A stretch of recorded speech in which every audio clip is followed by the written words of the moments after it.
पुढे बातमी कोकणात नाही। वेंगुर्ले बंदरात रात्री मच्छीमार बोटींना लागणारा बर्फ घेऊन जात असलेली बोट उलटली आहे। एकूण 7 खलाशी बोटीवर होते आणि त्यातील तिघांनी पोहून किनारा गाठला तर 4 जण बेपत्ता होते।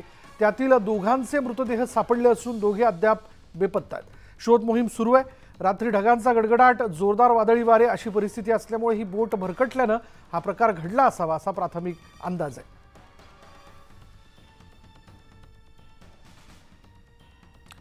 आमचे प्रतिनिधी विशाल रेवडेकर आता क्षणाला आपल्या बरोबर आहेत।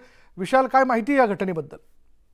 विशाल, जर आपण पाहिलं तर मागील 2 दिवसांपासून अतिमुसळधार तसंच वादळी वाऱ्यांसह पाऊस जो आहे, जो पाऊस आहे तो कोकणात दाखल झालेला आहे। जर आपण पाहिलं तर मोठ्या प्रमाणात नुकसान झालेलं आहे, घरांच्या पडझड झालेल्या आहेत आपल्याला पाहायला मिळाल्या। मात्र जर आता दुसरीकडे ही जर ही गंभीर जी बाब आहे तर आपण पाहिलं तर काही युवकांचा, तरुणांचा जो जीव आहे, हाकनाक बळी आहे, तो काल वेंगुर्ला बंदरामध्ये गेलेला पाहायला मिळालाय। कारण काल रात्री बर्फ देण्यासाठी जी बोट गेली होती, मच्छीमारांची छोटीशी नौका होती, ती नौका बर्फ देण्यासाठी आतमध्येच गेलेली होती। मात्र ती बाहेर येताना अचानक वादळी वाऱ्यामध्ये ती सापडली आणि त्या वाऱ्यामध्ये ती भरकटल्यानंतर त्यामध्ये 7 जे खलाशी होते त्याच्यातील 3 खलाशी जे आहेत ते बाहेर येण्यात यशस्वी ठरले। मात्र त्याच्यातील 4 जे तरुण होते ते मात्र त्याच्या पूर्ण पाण्यामध्ये अडकल्यामुळे आणि त्या वादळात भरकटल्यामुळे कुठेतरी ते त्यांचे दोन तरुणांचे जे मृतदेह आहेत ते हाती लागलेले आहेत। अद्याप 2 तरुणांचा जो शोध आहे तो सध्या वेंगुर्ला बंदरावर सुरू आहे असं प्राथमिक दर्शनी पाहायला मिळत आहे।